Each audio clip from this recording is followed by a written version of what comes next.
Since the beginning of 2018, this arguably has been the crowning achievement of SpaceX, the Falcon Heavy, the most powerful rocket on the surface of the planet, at least currently in use, capable of lifting larger cargoes to low Earth orbit or to geosynchronous transfer orbit than any other rocket in its class, or any rocket period, and at a lower cost because of its reusability than any of its competitors as well, by far. Now currently, because most companies and agencies don't produce cargoes that really make use of a rocket this powerful, the Falcon Heavy hasn't seen a lot of launches compared to its smaller cousin, the Falcon 9. But the Falcon 9 has proven to be a dominant competitor, capable of lifting quite a lot of cargo in its own right, including the new Crew Dragon, which is a worthy successor to the Space Shuttle in terms of getting humans to low Earth orbit, and really doesn't have any legitimate competitors when it comes to capability and price, and yet it still does. SpaceX actually has quite a lot of competitors, but that's not because they're capable of carrying similar amounts of cargo for the same price, or because they have any kind of similar reusability or anything along those lines. As a matter of fact, everything that its major competitors put into orbit is decidedly inferior to these particular vessels that I've talked about. So why are these other companies legitimate competitors? Well, it's for reasons that really piss me off. It's because of politics, it's because of lobbying, and it's because of the influence that these companies have had for the longest time with NASA and with their allies in Congress. So my question is, does SpaceX really have any legitimate competitors? That is to say, do they have any competitors that can do what they do, or at least do something unique and something innovative that they cannot or cannot do as well? Well, that's a tough question that doesn't have very many valid answers. I mean, it's certainly not these guys. They just plain out suck. As a matter of fact, it makes me sick kind of to look at their logo. Can we get rid of that? Yeah, there we go. Now, these guys, well, they're working on reusability with their new Vulcan, but it's still years away, and that's kind of the case with these folks as well. They believe in reusability, but they still have years to go before they're anywhere near SpaceX, and these guys, well, they claim to have invented reusability, and they actually did, but until they actually put something into orbit after 20 years of operation, I'm really not going to be much of a believer. And it's this situation that makes me even angrier. The fact that there is no significant competition for SpaceX. I mean, without competition, industry stagnates. The only reason SpaceX is plowing ahead as quickly as they are with the Starship, which nobody else is even trying to do anything similar to this, is because of the drive of Elon Musk. Without him, SpaceX could sit back on their laurels and dominate everybody else if it wasn't for the lobbying. And this is just not a good situation. Not a good situation for the space industry, not a good situation for man's future in space.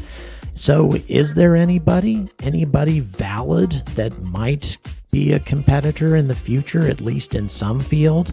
Well, as a matter of fact, there is, and we're going to talk about that right now.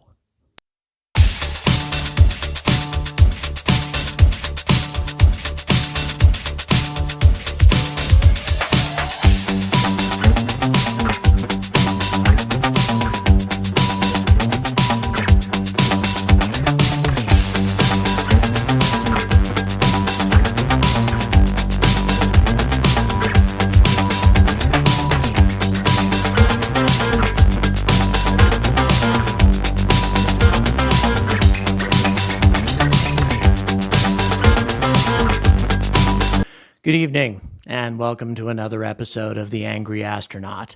Please stay tuned till the end of the episode where I'll be giving you an update on the future of this channel. Very quick one, just kind of a follow-up to what I talked about in the last episode.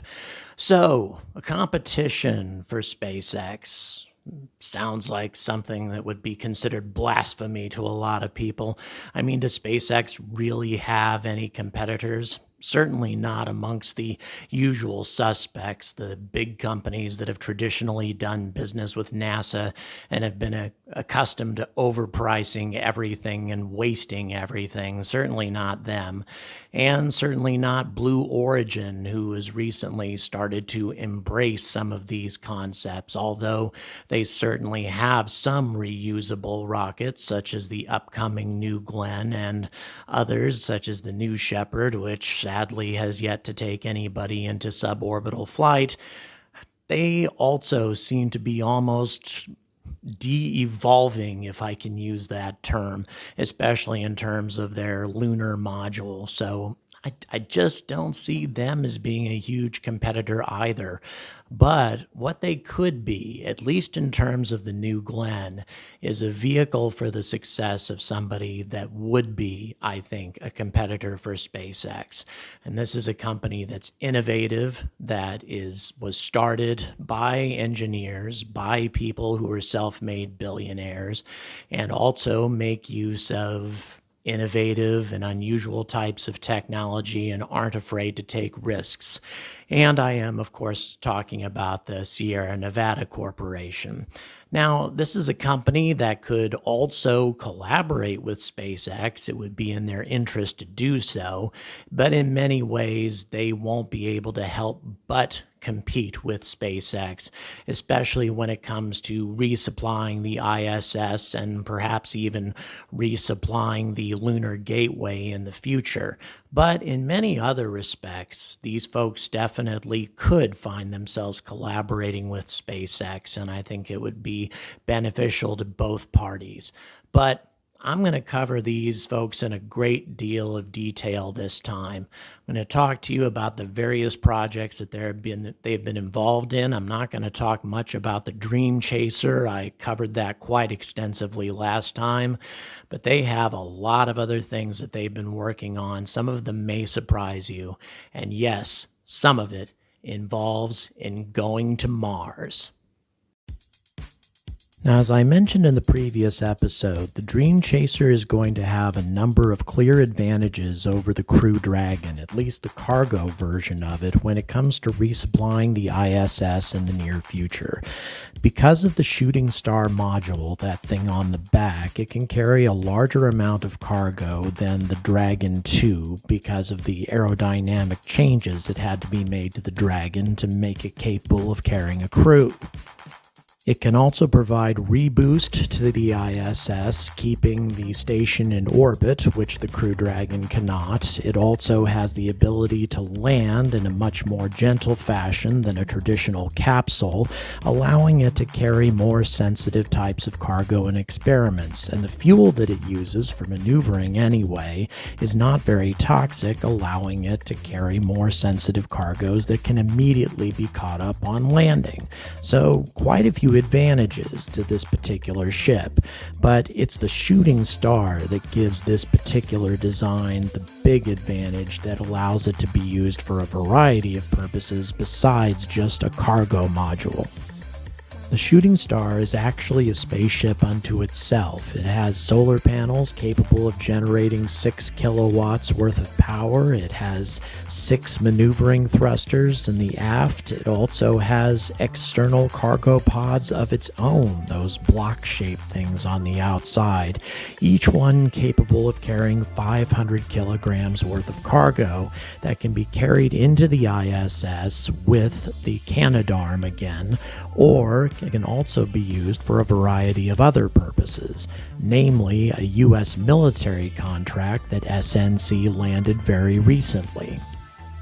The Pentagon has recently contracted SNC to use the shooting star as a mini space station of sorts to test out space-based communications and navigation, or perhaps sensor suites for intelligence, surveillance, or certain types of weapons. There are, of course, treaties against such things, but for small-scale weapons like experimental kinetic penetrators, tungsten-type weapons launched from orbit, small ones that is, not ones used for mass destruction, this would actually be an ideal platform. And as you can see here, this is not something that's theoretical. Prototypes have already been developed and should be ready to be deployed next year. This is a unique system that nobody else has. Now, if SNC chooses to collaborate with SpaceX, then the Falcon Heavy would be a perfect rocket to launch both the Dream Chaser and the Shooting Star. But if they choose not to do that, then they'll need to use the Vulcan or perhaps the New Glenn from Blue Origin should it come online in 2021. But can't the Starship be used to resupply the ISS better than anybody? Well, there are no contracts currently for the Starship to do this, and frankly, the ISS does not need 100 tons worth of cargo anyway, nor is it rated to receive or dock with a ship this huge. The Starship is just not a great fit for ISS resupply, which gives the Shooting Star and the Dream Chaser a clear advantage for small-scale operations in low Earth orbit, for small commercial space stations, the ISS, for the military, and the Shooting Star could actually be used to supplement the SpaceX resupply of the Lunar Gateway as well. Quite a lot of applications for this particular combination, making Sierra Nevada a potent competitor. Now, before I get SpaceX fans all riled up, I need to remind you folks, and myself actually, that this is a good thing. Competition in the private space industry is going to create further development of new technological systems as these companies compete with each other and try to gain the upper hand. If somebody gains a monopoly, then this industry is going to stagnate, so having a clear competitor is a good thing for SpaceX. But Sierra Nevada is not restricting their efforts to low Earth orbit whatsoever. On the contrary, they have ambitions to go not just to the moon, but all the way to Mars in this unique ship that could not be more different than the Starship. I like this design because it could not be more simple. It's comprised of only 4 elements, 2 power and propulsion elements, 1 inflatable habitation area, as you can see here, logistics and control, which is based largely on the Dream Chaser's command and control and navigation, and also solar panels. So what you have here essentially is a small modular ship designed for 4 astronauts, designed to be a space station or a transportation vessel to go all the way to Mars. And the power and propulsion element is one of the most unique aspects of it because it is solar electric. Now, solar electric propulsion comes in a variety of different flavors, one of which is called a Hall effect thruster, which uses magnetic fields in order to ionize neutral elements like xenon or krypton, and once they're ionized, using electromagnetic fields to accelerate the propellant out the nozzle. This is extremely efficient and has generated impulses as long as 1 to 8,000 seconds, which is compared to chemical rockets, which generate thrust for only about 450 seconds. Now, the habitation area that you're looking at right now might look small, but it's actually 1/3 the space of the International Space Station. Now, this thing may look familiar, and that's because it's based on what Bigelow Aerospace was designing. It's comprised of a urethane pressure bladder plus a nylon liner and woven Vectran fabric restraint layers, and it has additional insulation layers to provide protection from radiation and also micrometeoroids. It is simply amazing how much Sierra Nevada has managed to pack into this little ship. It has a science laboratory, a microgravity garden, a medical bay, individual crew quarters, a bathroom, and also a galley. All of this into a ship that can fit into the fairings or the nose cone of a Falcon Heavy or a New Glenn rocket. Simply amazing, and as you can see, it is quite spacious. 300 cubic meters, 3 levels, and all for 4 astronauts. More than enough space and propulsion for a journey to Mars. But how would all of this work? I mean, Solar Electric, for those who are familiar with it, doesn't provide much thrust at all. How could you get to Mars in anything resembling a reasonable time frame using a ship like this? Well, here's one method based on a paper that I have linked in the description. Assuming a collaborative effort between Sierra Nevada and SpaceX, you use the Falcon Heavy to take this ship out of Earth's gravity well and all the way to the moon. Once you've escaped Earth's gravity well, then the effectiveness of solar electric power really comes into its own. So once the vessel is at the moon, it links up with the lunar gateway, and this is where it picks up its crew as well. And hooked onto the lunar gateway, it uses the gateway's orbital pattern in order to pick up speed, essentially using the station as a trebuchet or a catapult to gain momentum so it doesn't have to use any of its own propellant in order to gain speed to head towards Mars. So it orbits the moon 4 times, and it doesn't need to have a crew on board, obviously, in order to be able to do this before it detaches and starts making its way towards Mars. Once it had picked up the necessary momentum, then it would be on its way to Mars, having used no propellant, by the way, and it could use either the 2 planets being in conjunction on the right, or if they're in opposition on the left, dropping by Venus on the way, which would provide more power to the solar panels, and it would also allow them to use Venus as an additional gravitational slingshot. The option on the left is my personal favorite, by the way. If they decided to fly by Venus, they could also drop some probes into the atmosphere, or perhaps even skim the upper atmosphere for samples, looking for signs of Venusian life. Who knows what might be possible, but once all this free momentum is acquired, then the ship would use its solar electric thrusters to decelerate until it could enter a Martian orbit. The question, of course, would be, how the hell would the crew get down to the surface once they were in orbit? Well, one possibility would be to stop by the moon of Phobos.